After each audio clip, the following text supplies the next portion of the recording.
But yeah, volleyball, it became my life, honestly. I think it's just being humble enough and being a student every day, you know? You're learning every single day. That's what makes me not tired from the sport. I'm not gonna waste my time, I'm not gonna waste their money to be here and just be an okay average player, you know? Like I wanna be the best I can be. I chose to be in this conference because I know it's the best. And I was competing with three guys that were national champions. They were All-Americans and stuff. But I also had a goal to be an All-American, but that didn't give me the satisfaction that I wanted. Because in Brazil, everybody wants to be a soccer player. I just wanted something different. I always thought that making mistakes were the worst thing ever, you know, but honestly, it's just the first step to make it better. I have to fight for that opportunity of them watching me one more time in person. Welcome to the world of sports. My name is Louis Helm and I'm a student and soccer player at Grandview University. Each week, I sit down with athletes and professionals from across the sports industry to talk about their careers and their paths into sports, but also their beliefs, values, and perspectives. My guest in episode 19 is Andre Leandro. Andre is a student and volleyball All-American at Grandview University. In our conversation, we speak about his late beginnings in volleyball, the real reason he started with the sport, and what impresses him most about his teammates. Andre also shares how his role within the team changed as a senior and his future plans with volleyball. Now, here's my conversation with Andre Leandro. Andre, thank you for taking the time today during, I guess it's still unclear if it's the end of the season for you guys. I heard you find out tonight. Yeah, we're gonna find out tomorrow morning, actually. Tomorrow morning. Yeah, 11 a.m. We'll have the selection show. Hopefully, we'll get a large bid. Yeah, I was telling the other guys if William Penn gets in at large and you don't, then you should probably just, I don't know, set the whole heart on fire or some shit like that, you know? Yeah, that's true. I mean, when it comes to head-to-head, we had like two wins against them, but they have a better record, so I don't know what's gonna count on that. You know, like you did beat them in their own living room the other day, though, so I think that should count for something. But that's besides the point. Thanks again for joining me. I usually have a different question I start with, and I'm gonna throw it in now, and that is, in your case, what does volleyball mean to you? All right. Thanks for having me first. But yeah, volleyball it became my life, honestly. I started when I was 16, 17. I started pretty late, but I had to put a lot of work to be where I am right now. And I think it became like a lifestyle because I worked so hard for it. It's just like my whole day from the moment that I wake up to the moment that I go to sleep. It's all about volleyball, and yeah, it just became my whole life right now. And it is currently also still your whole life, you would say? I mean, it was hard. Whenever I came to the U.S., I had this idea that the U.S. would be the end of my career, that I would just like go and study and focus on finding different jobs and stuff. But right now, it just gave me an extra motivation to be like at Grandview and playing the best volleyball that I can. So it is right now. Currently, it is my life. So I struggled a little bit during my freshman and sophomore year, but then I don't know. I kind of found myself again when I started playing the position that I usually play, which is a middle blocker. So yeah, it kind of gave me a boost. You just mentioned that it kind of dictates your whole day. Mm-hmm. How does that look like? I mean, usually me and Guy, we discuss a lot. Like we always tell coach, oh, can we have the schedule of the day, schedule of the week or something like that, because we want to be prepared to, when it gets to 6 to 8, we're going to be locked in, be on the court, like with the best mentality, best energy, I don't know, what we eat before practice and after practice, everything counts for that moment. And that is the best moment of the day for me. What, the practice? Yeah. The most enjoyable? Yes, for sure. Was there ever like a time where it wasn't like that? Yes. It gets hard when it's like during season and we have 3 games in a week and we still have to practice and do 6v6, a lot of jumping, a lot of hitting, and especially for me, kind of old, knees are banged up, so it is a struggle, but at the end of the day, it's just like a reward. I went to practice, I did my best, and I know I did my 100% of the day. That's cool though, because I feel like if you do something over and over again a lot, there can be a point where it's like you kind of go, but there's a bit of the motivation gone, and maybe that's also because you started fairly late. Like when I think about myself, like actually playing a lot happened fairly late for me too, and I feel sometimes that is why there is still a bit more of a fire in me than in some of the other guys who've done that their whole life, kind of. Yeah. But yeah, you started really late. Also, yeah, to get to the level you're at now, starting that late is pretty crazy. Why did you start that late? So I played my soccer my entire life. I've had that in soccer. Like I played I started when I was 5, and then I stopped playing when I was 15. I was growing up too much, like I was getting too tall. So my mom said like, oh, it's either basketball or volleyball, you choose. And then I tried basketball. So I just tried to play volleyball, and I got the opportunity to go to a very good team at first.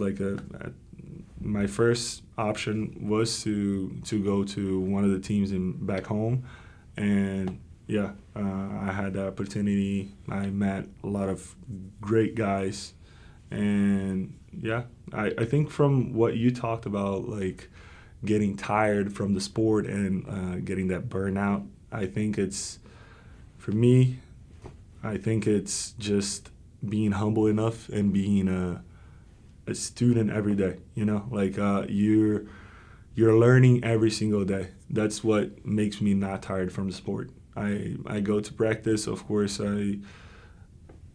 Not of course, but I am one of the most experienced in the team, but I still have a lot to improve. I still have a lot to learn from the freshmen, from the coach, from assistant coach. Everybody has a little bit to add on my life, so that's what makes me more excited to every practice, and I don't know, not getting burned out because I know I'm not good enough. I'm not there yet.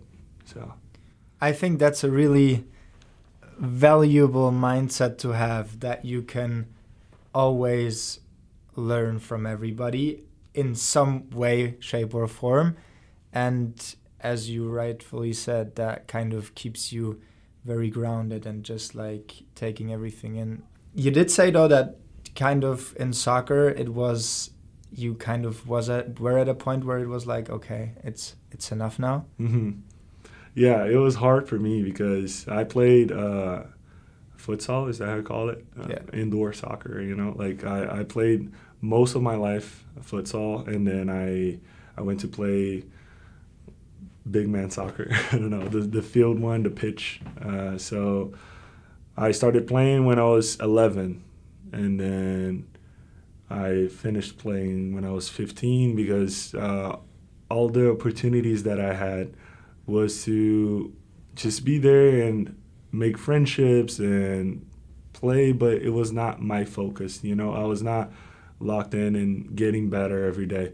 It was mostly because I used to play in the streets, like with my cousins, my uncles. So it was just more like a sport that I used to have fun, but it became too professional for me. And then was you being very tall actually the reason why you started volleyball? Yes. That's crazy. I grew up a lot when I was like 14, 15, and I had the opportunity to meet one of the middle blockers from the national team from Brazil. He used to live in the same building as I used to. And yeah, he just invited me to go to a practice or to a game. You know, I went to one of the national team's games, and it was good. I had that weird thought in my mind that I would never be able to play that sport. You know, like I took it as a challenge. I saw a lot of tall guys just like I was, and I don't know. I just thought it would be too hard for me, and that's what made me actually play. It sparked a desire, kind of to prove it to yourself that you can do it. Yeah. I've always had that like in my mind. If my friend in soccer, for example, if my friend did something, I wanted to do the exact same thing or a little bit better. You know, like it's just that competition. I'd say that's what also fires me up to be. For example, I chose to be in this conference because I know it's the best in the country. So I just had to be surrounded by good players and mostly to learn and I don't know, even to watch. You know, I enjoy watching it. What is it about volleyball, though, that gives you such a big drive? Also, for example, compared to soccer, where you kind of didn't have that crazy competitiveness, I'd say. I think it's mostly because I didn't play volleyball when I was a kid, and I didn't have that fun playing volleyball. And when I started it, I started with a mentality that I had to be good, I had to be professional, and yeah, I just had to prove to myself that I could do it, you know. And soccer, yeah, it was good, you know. I used to play with my uncles again, you know, to have fun. It was a weekend thing to have fun, and it ended up being like too much conditioning and too much lifting, and I was just tired of it. I wanted something else. But for volleyball, you're basically doing exactly the same thing? Yes, but I think it was just like the mentality that I started, you know, like because in Brazil, everybody wants to be a soccer player, and I just wanted something different. I think when I started playing volleyball, it was something very, very hard for me since I was too tall. I was not very coordinated, so I think it was a big of a challenge for me. And how did you learn so quick? I mean, it took a lot of practice. Like I think, yes, I know the basics right now, but it's mostly like just experience. It's some of the things that I get impressed with, like my teammates too, because in Brazil I used to practice like 6 times a week and lift every day. And here, they have the opportunity to play like twice with their clubs. You know, like before coming to Grandview, I have some examples like Chris, Jake, Braden, you know. They used to practice twice a week, and they got to be that good, you know. It's very impressive to play that sport twice a week and to be in the same level as the guys at Grandview. So it is very hard, but if you don't put it to work, and it's just not going to work. So you started in Brazil. Did you start with practicing basically like the whole week instantly when you joined the team? Mm-hmm. In Brazil, I started practicing. When I first started, I was 17, so I practiced with a team that was younger than me, so I could learn a little bit. And I remember my first year, I did not step on the court. I was just doing ball, like wall, a lot of ball work and stuff. And I don't know, I had my first opportunity to be in a game after like a year, you know. So it was a struggle because I used to practice with guys younger than me, and at the same time I wanted to be with the guys older than me. So I just really worked very hard. Like, I think it was the time that I worked the hardest in my life. It was when I first started, was 17, and then I got an opportunity to play in a different state in Brazil, and that was also a very, very big push in my life, and that I first had the contact with, like, professional and stuff, and how the guys, the players that were older than me used to play, and how they talk to each other, leadership style and stuff, and it was just too much information for me, you know. So I think I don't know, I just started very, very late, but I worked a lot harder than the guys that were with me. That's a super unique perspective, because I feel like the usual route is often like you start playing and then people sometimes see you might be a bit better than others, and then you might play with the older guys. So that's completely the other way. That's super interesting. What I was thinking there the whole time is, like, what kept you going in the beginning when you were playing with younger guys and you didn't really see any game action? What made you, like, go through that and have the mind that you're gonna make it at some point? I just knew I was gonna make it, and honestly, like, I saw the guys. I had the opportunity to play with one of the best volleyball players in Brazil, like my age, and I just saw him first practice. I saw him, like, hitting a pipe, and I was like, yeah, that's where I want to be. That's who I want to be, and yeah, it was a lot of examples from other guys. So I just thought that I needed to be there, and I knew at some point that even though I was practicing with the younger team, with the not experienced guys, I knew that I could reach that level at some point. I think I still didn't reach it.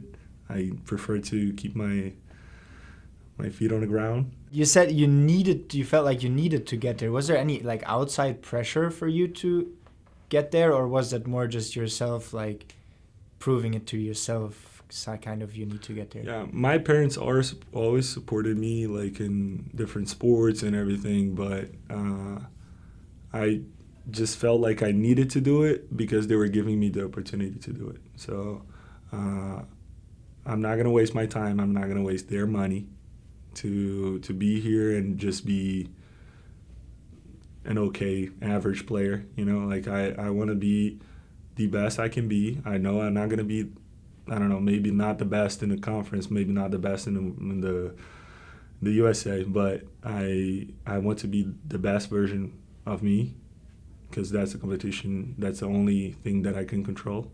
I want to be me, you know. Was that always the way you saw things, or did you have to learn that you are just want to be the best version of you and not trying to be better than this guy or this guy? I mean, I've always had this quietly, you know, like, I really wanted to be the best version of myself and stuff, but I was always comparing myself to other guys, but that gave me, like, a boost, you know, like, I know that guy is better than me, so what am I going to do about it, you know? So I think this mentality of just being the best that I can be right now, it's something that came with my senior year, honestly. It was, I don't know, I think... Senior year of high school or college here? College, because I had that, you know, but I never expressed myself like that. I never made it look like it, you know, like, I wanted to be the best version of myself, but at the same time I was comparing myself to others.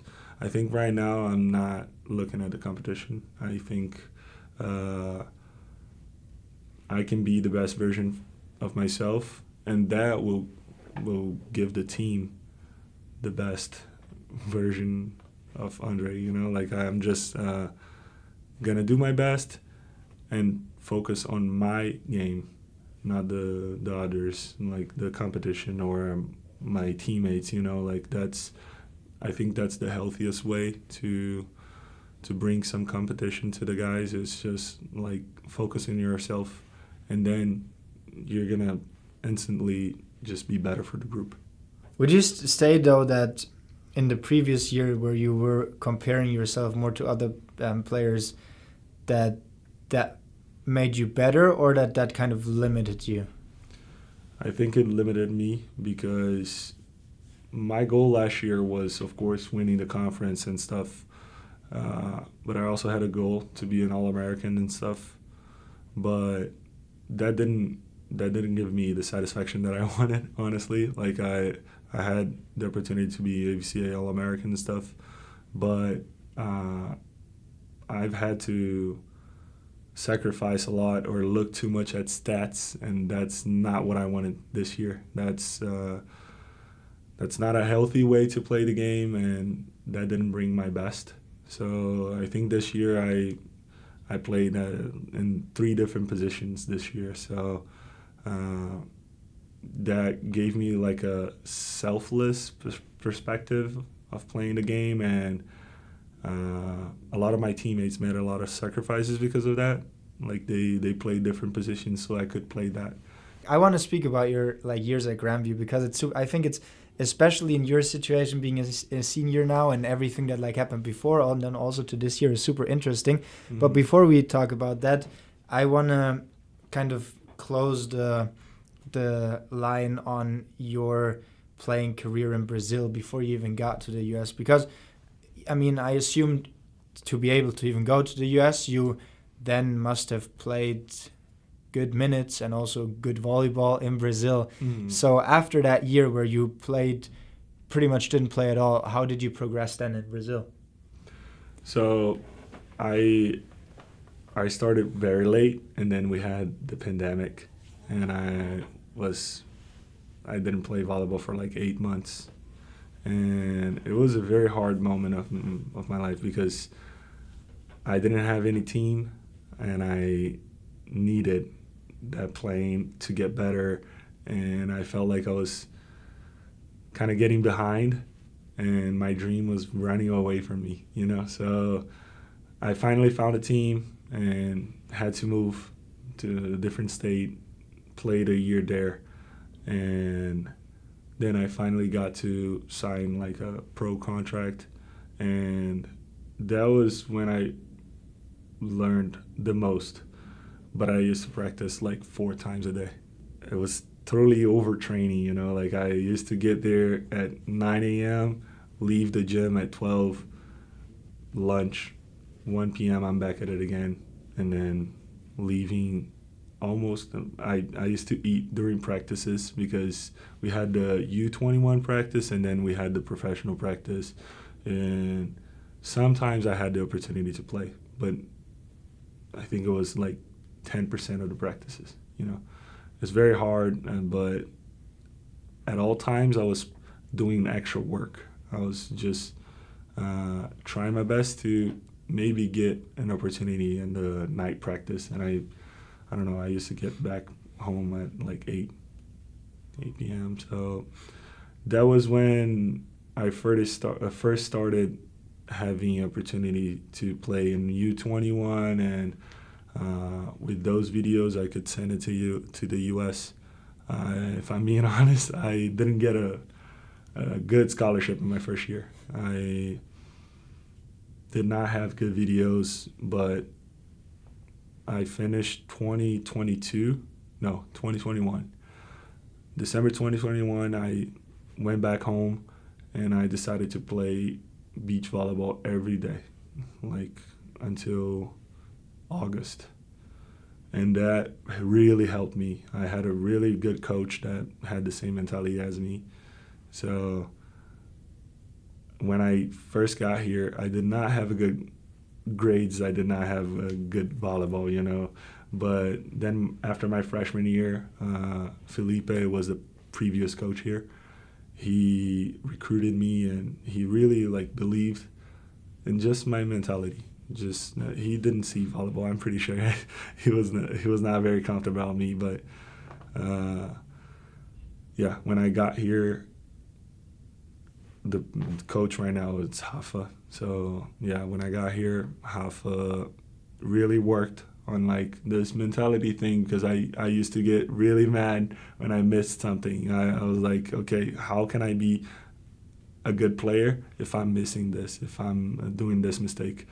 And yeah, I just kept doing those mistakes until I learned it. So I mean, my junior year was the best that I had here. It was a year of a lot of challenges, and we thought that we were not going to make to nationals. You know, like if we didn't win the quarterfinals, we would not make it if we didn't win the semis too. So we just when we got to the semis, we just said like, okay, we're going to have to take it all the way. You know, like when we won the semis, we knew that we were going to face the number one, and they were very good players, a lot of experience, guys that used to play for our national team and stuff. But we just wanted more, I think. And you did win the conference championship last year. When you were still in Brazil, the professional team where you had to move to play there, was that the first time for you where you lived away from your parents? That was the second time. I went to, during the pandemic, I went to a different state in Brazil. Then I moved again. But first time I lived away from my parents I was 18. Yeah. And you said that time was really challenging for you when you lived away and were pretty much just overtraining. How did that affect you? I just thought that if I'm living away from my parents, if I'm sacrificing so many things in my life, you know, like relationship, friendships, if I'm sacrificing this, I better take the best out of this opportunity and this sacrifice. And yeah, of course I missed them a lot, but I just took that as like also a challenge, because I had to prove that it was not in vain, you know. And then let's talk a little bit more in depth about how you even got here, because you played a little bit at a good level in Brazil. The whole recruiting process, how did you end up at Mo Valley? So I hired an agency, and they talked to coaches. I had an opportunity to go to Mount Mercy, Mo Valley, but I just choose the one that I would pay less. And like everybody, I feel like, for you. Yeah, no, but I went to Mo Valley. I had great experiences, great friendships, you know, but I felt like I needed to change. I needed somewhere that I could feel home. And I don't know, I talked to coach and all the guys that used to play here, and why didn't you feel at home at Mo Valley? I think the city was too small, you know, and also the international culture there is very, very big. So if you're a Brazilian, there's probably like around 70 Brazilians there, and you're only going to speak Portuguese. That's not what I wanted. I wanted to like know different guys, know different people, and talk different language. You know, like of course, I came to the U.S. to learn and adapt to a different culture, and I think I just needed to speak more English, live with American people, or I don't know, international people. Because if I want to talk Portuguese all the time, I'm just gonna live in Brazil. You know? Yeah. Oh yeah, way better weather too. Yeah. There's no point in speaking Portuguese in Iowa. So you then went from Missouri Valley to Grandview, who I don't know if it was 2 years or just a year before you moved that they won back-to-back nationals. How is it coming into into a team with like so much experience and also so much success that was still on the team when you joined the team? Yeah, it was a lot of pressure. It was a year before I came. They lost it in 2023, but they won 2022 back-to-back. So I got here in August 2023, and I had the opportunity to play with like 10 guys that were in those national championships, and the mentality was super different. Like, we had a lot of pressure during practices. I mean, coach tried to manage that, because sometimes it was too much, but I've always liked it, like I like that pressure. I like that mentality that you can't go to practice without getting better, so it was good to have them as an example. Had a lot of experience in the court, and I didn't get to play on that year. I played the playoffs.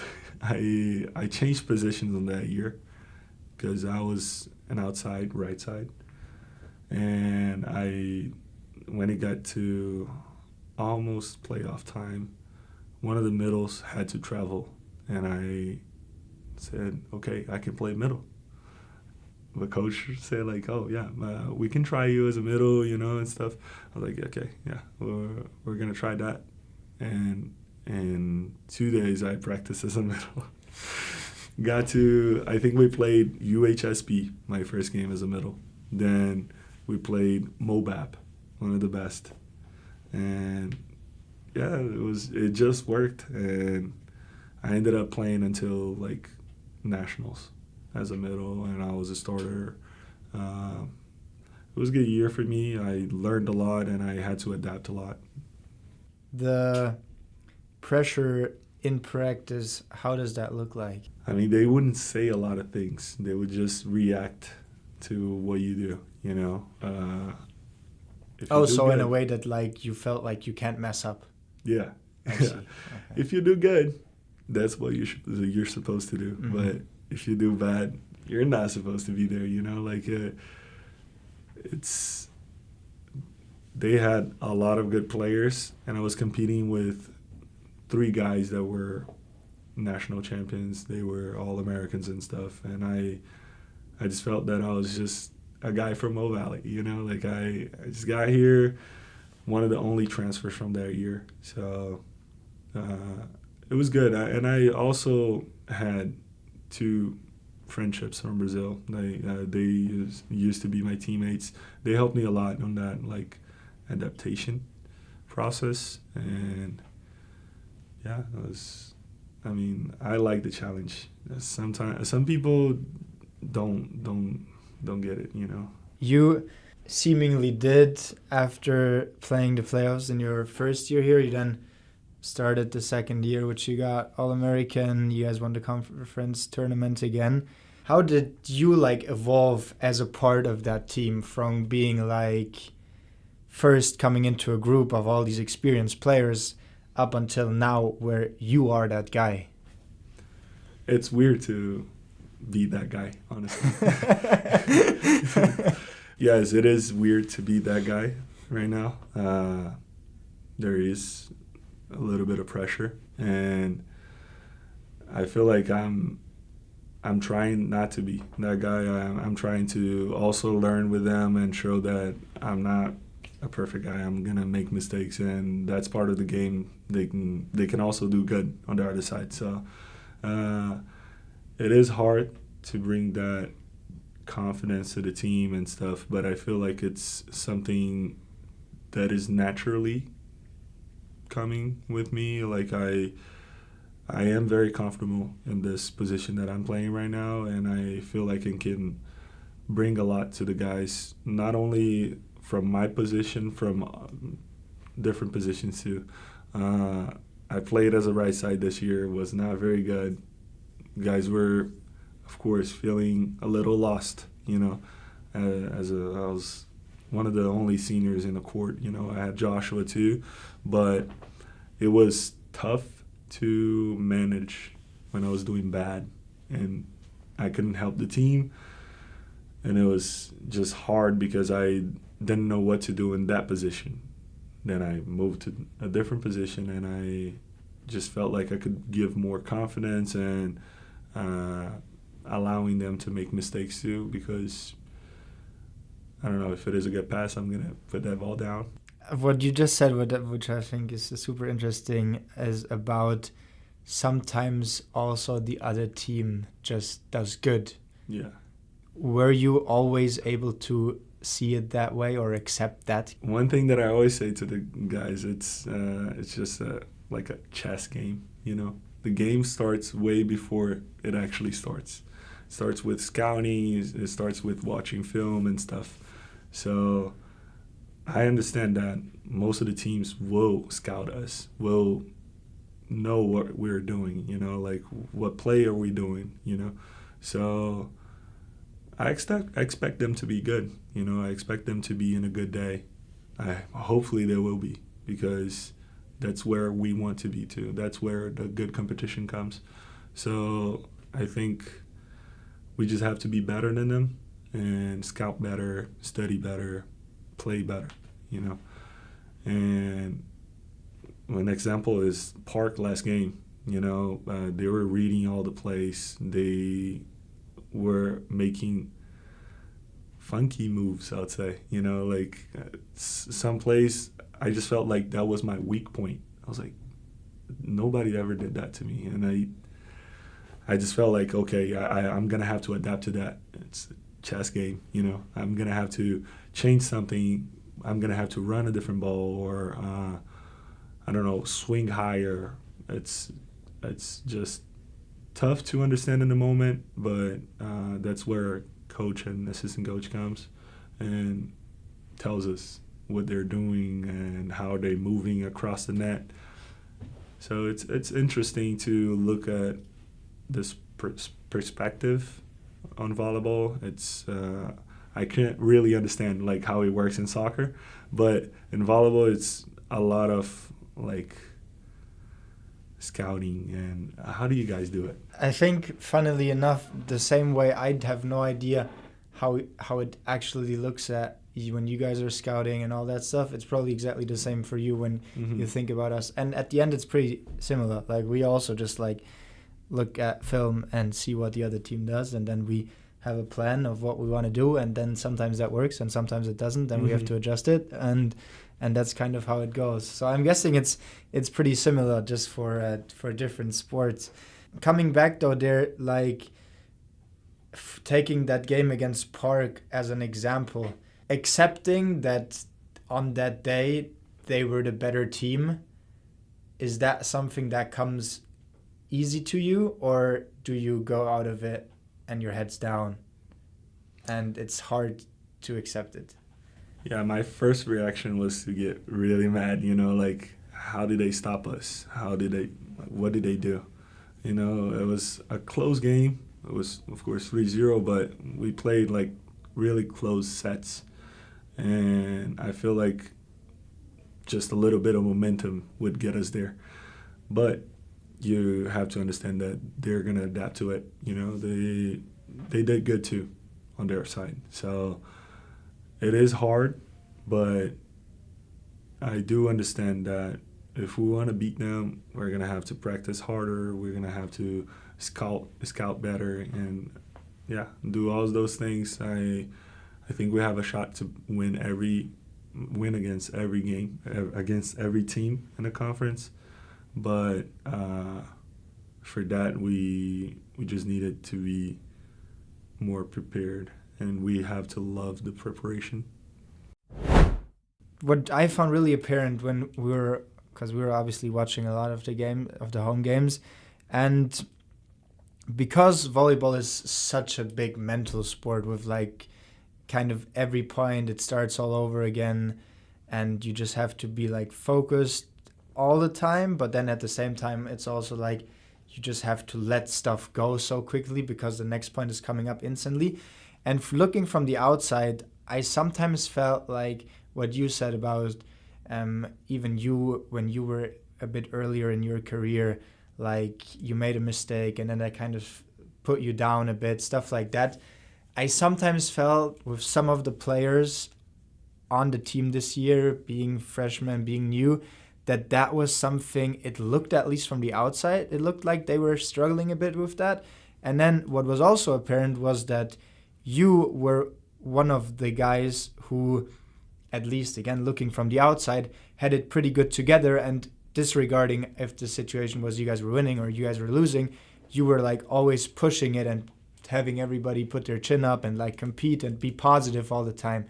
So it seems like during those years you had here, there was definitely a switch in your mentality, and then also you understanding that you now have to be a leader on a team being a senior.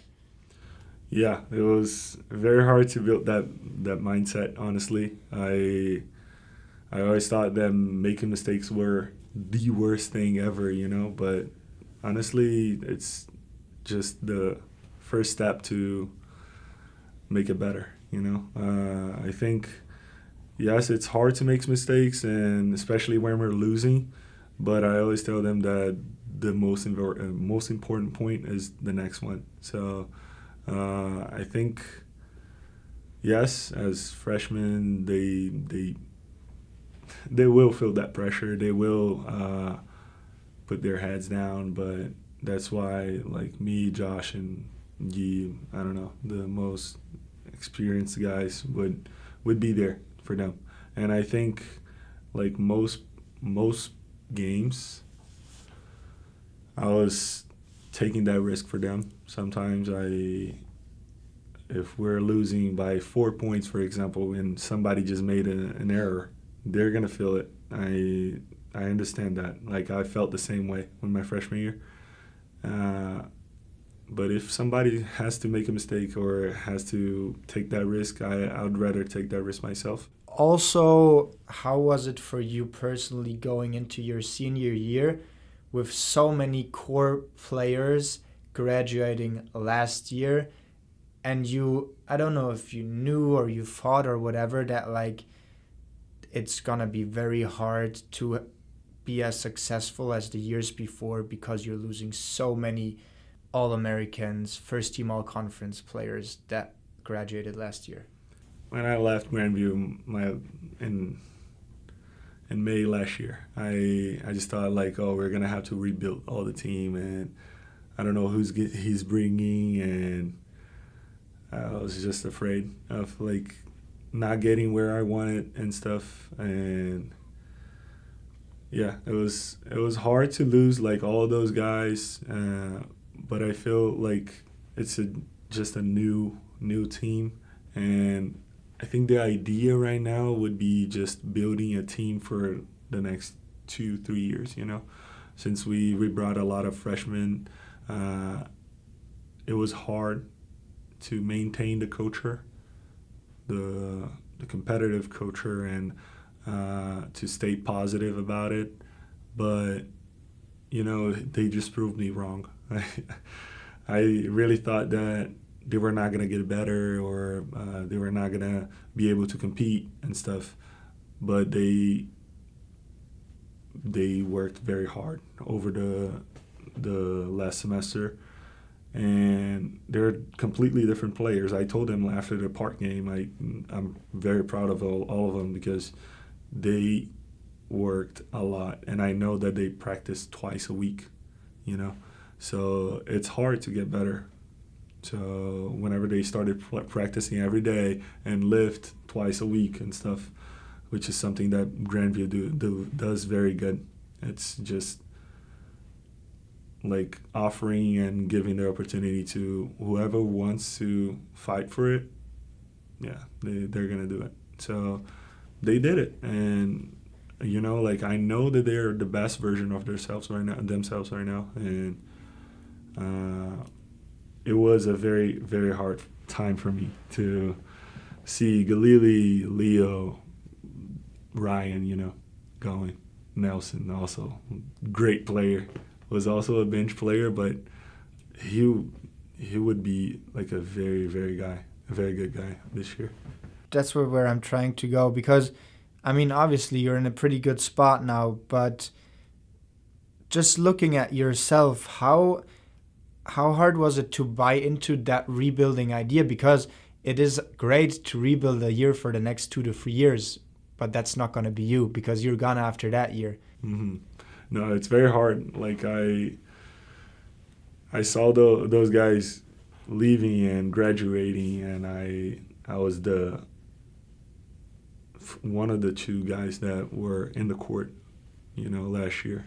So had a lot of different guys in the court, but I feel like it's not about me anymore. I feel like it's just keeping the culture there inside of that court, like the positivity for the freshmen so they can build something better. Like I was not able to have the best year, at Grandview this year, but I know that they're able to, and they're gonna fight for it. Whoever stays here, I think that they have a good mentality, they have a good culture, and they have a good place to build their game. Would you say that this year one of the most important aspects for you was to pass on that team culture? Yes, I think that was the biggest pressure for me. I think just pass what I learned with all the guys that I played with, and not only talking about the starters. I'm talking about like guys like Meacham, Isaiah. They were very good players, but they were also very prepared mentally, and they taught me a lot of things about like volleyball, and just mentally, and to be mentally prepared and to fight every single day. I think it is very hard to pass that along, to bring that mentality from all those different players. Like I have a lot of guys that I looked up to, and I had a lot of guys, and I just think that I bring a little bit of each to the court, and I don't know, I just try to honor them as much as I can, and I try to share that with the players that are coming right now. Do you think you succeeded in passing that on? Some parts, yeah, some parts. I think it is hard to pass that along, and especially to freshmen, like I told them multiple times, in my freshman year, I didn't really care about the seniors and stuff. That's a very sad perspective. But, like I knew I had 3 more years, like I don't care. But I'm trying to bring a different perspective, and I try to be nice, like of course it's hard, that communication, especially since I'm international. It's probably some of them, it's the first contact that they have with an international team. So it's hard, but Why is that hard? It's hard because some of them, they're here, of course, to get a degree, like most of them, I'd say. It's very rare to see a player that wants to keep playing after university, playing in college. And it's hard because they're not here to compete, to, I don't know, win every single game. And I get that, like it's fine. Every single person has a different perspective, different goal. So to bring that to the table, and I don't know, sometimes it's kind of frustrating to me, but I just try my best, and I know that if I'm trying, at least I'm trying. So. Yeah, I think that's a weird dynamic in college, and that is definitely in some sports probably more than in others, that you just have people with different ideas, or even also like just different perspectives, as you said, on how much the sport actually means to them and how much the school means to them. Mm-hmm. And I think understanding that dynamic, that takes a little bit of a feel for it, and also some like stepping back sometimes and saying, okay, sometimes it is fair enough that people want to get a degree, and then they can also play the sport to pay less tuition, whatever. Mm-hmm. So but that was definitely a topic in the soccer team too. Really? Yeah, if I'm being honest, last year was not that easy too. Like I played with guys that all of them graduated and did not seek playing volleyball overseas or professionally, but they all wanted to win really bad. And I think that's a mentality that I kept with me, and I shared with the guys. Like first year is very tough to get into the semifinals. Like I understand how hard it is because my first year I got Grandview beat me in the quarterfinals. So I think it's a very good start for them, especially because they're young.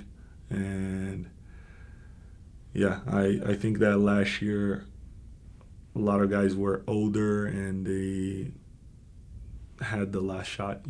I think that was the only thing that made us win last year, was knowing that every game could be the last one. That's another crazy component.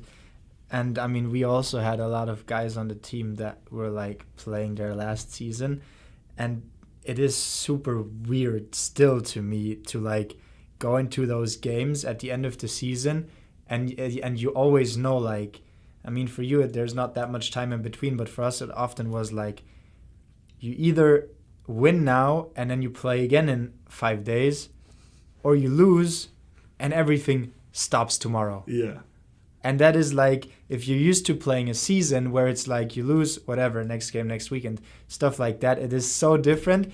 And it's honestly super weird to me. Like, we were fortunate enough last year to, like, I think, I mean, theoretically, if you're at the national tournament, it's kind of different. But at the end of the day, we ended the season of, like, 5 to 6 teams. Like, they played against us, and then they just stopped playing. And it's such a weird concept. And at some point, there is a chance that that's also going to be me or us, that you play, and then the next day it just stops. And it is kind of weird, I feel like. What grade are you? I play my last year next semester. Okay. So, yeah. Yeah, it's a very weird feeling. I was at the game at Park, and I knew that if we want to go to nationals with like an automatic bid, I had to win. We had to win, and I stepped on the court, and I just thought to myself, like, if I don't win this point, it's gonna be the last time I'm gonna step on the court. Like, I worked so hard to get here, and it could be the last point that I play. So it's a very, very hard mindset to be in it. Like last game and all those stuff. Like, everything comes to mind, and I think that shouldn't be something that I was thinking during the game, but it just added a lot of pressure to me. And I could tell that, like, Josh was feeling the same way Marcus was expressing himself. It was like, it can't be my last game. It can't be. And yeah, it's just hard to see, but of course it's something that it's gonna happen one day. So I mean, I'm glad I got to play the last, hopefully not the last, with like the guys that I'm with right now. Like, I think, of course, it's not the culture that I saw when I first got here, but it's a culture that I'm proud of leaving behind, and like I'm graduating with a good environment. That's a cool accomplishment, definitely. Going a bit away from the selfless passing on the team culture to a bit more selfish now, you graduating and finishing your degree. You said that a lot of teammates, for them, that's kind of like the end of their career. How does it look for you? So this is one thing that I talked with my teammates last year during the national championship. We lost in the pool play, and they all told me, like, you have to keep going. Like, you can't let our dream die. So I'm planning to carry their dreams with me. So I'm planning to play pro. I'm already talking to some teams and stuff. Hopefully it will work. Because I know I'm not playing just for me. I'm playing for my family, for my friends, and all of the sacrifices that I made. I'm proud of, like, taking that with me to a different level. And that, I assume, also adds like even more fuel to get there. Yeah, 100%. Like, I need to get there, you know? Yeah. Do you already have an idea where that's going to be? It's going to be in Europe, for sure. But different places that I'm talking to right now. But that's a cool lookout, though. Europe is can be a cool place. Yeah, hopefully. Hopefully in Germany. Oh yeah, they have some good teams in Germany. To be honest, I have never been to a volleyball game in Germany, like an actual good one. Mm-hmm. But yeah, they are pretty competitive, at least from what you hear, and so that would be cool. Yeah, that'd be great. That would be really cool. Yeah, is that like, because that's also like a complete another different level. If you live in Europe, the time difference to everybody, the people you know here, the people you know back home, is like a completely different level.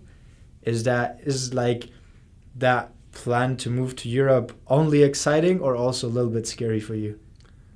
Only exciting, honestly. Like, I was never afraid of moving and like going to different places. I love meeting new people, new places, new cultures. So I'm very excited. You know, like, I really want this to happen. Of course, volleyball wise too, but I think having that experience is everything that I want to take with me. I think that memories are better than like just getting money, for example, you know, like all that conversation that comes after graduation. I don't seek a lot of money. I just want something good for my life. I want to enjoy it, you know. That's cool. I feel like I hear that a lot lately, and that's kind of cool from people that like that rank experiences over money. And yeah, I definitely count myself into that group too. The last thing I always ask you, actually, before that, I wanted to say, I don't know if that's, I feel like enough time has passed by this point, but with you being from Belo Horizonte, I just wanted to say a special thank you for coming onto a podcast with a German host. I really appreciate it. I was like the other day when I hear Belo Horizonte, there always rings a bell in my head, and I wasn't entirely sure anymore why that was. And then I Googled it, and then a certain soccer game came up.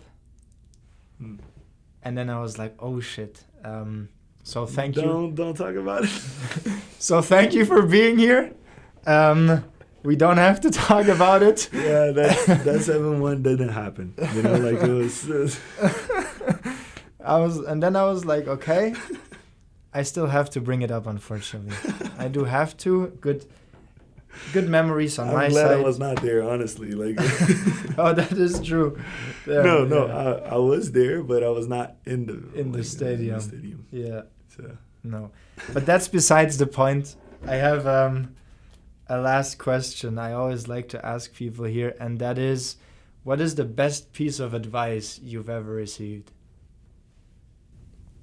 That's a tough one. I'm gonna have to think about it. Too. I think one of the best was when I was thinking about coming to the U.S. You know, like I knew that I was gonna sacrifice 4 years of my life without my family and without seeing my grandma, my dad, my mom. So I talked to some of my friends, and I remember one of them was a guy that did scout in that pro team, and he told me that I should not live my life for my parents, you know, like I should not be living my life for them. They already accomplished what they wanted, and I'm here to accomplish what I want. So they're going to be proud of me anyways. So that's what he told me, and that made me decide to, like, okay, yeah, I'm going. That's what I want. That's what's going to make me happy, and I'm also going to get a degree. So that was the moment that I decided. His name is Gustavo. Shout out to Gustavo. And that also, I guess that living your life for yourself now fuels you pursuing a career in Europe and just like sending it and not taking the safe path. Yeah, for sure. I really wish I could live that with my parents by my side, you know, like it's a great part of my life that I've been with them. So I wish they were right next to me, but I know that I'm doing it because of them too.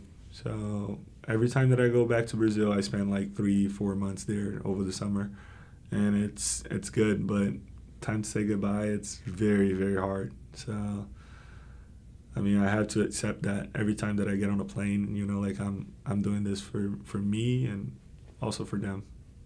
And I think that's also what like motivates most of us international athletes, you know, like it's that spark that, oh, I really miss my family. I wish they were here in the crowd, you know, like I wish they could see me play. And of course, they see me online and stuff, but someday they will watch me in person, and yeah, it's kind of what motivates me too, knowing that I have to fight for that opportunity of them watching me one more time in person. So cool. That's some powerful final words. Thank you, Andre, for taking the time. That was super cool, chill chat, and I appreciate you for sharing all of like your stories and perspectives. And yeah, thank you. Thank you. And good luck. Thank you very much. Thank you for listening to this episode of The World of Sports. I hope this conversation sparked your interest in sports and the people behind it. If you enjoyed this episode, feel free to share it with a friend and leave me some feedback in the comments.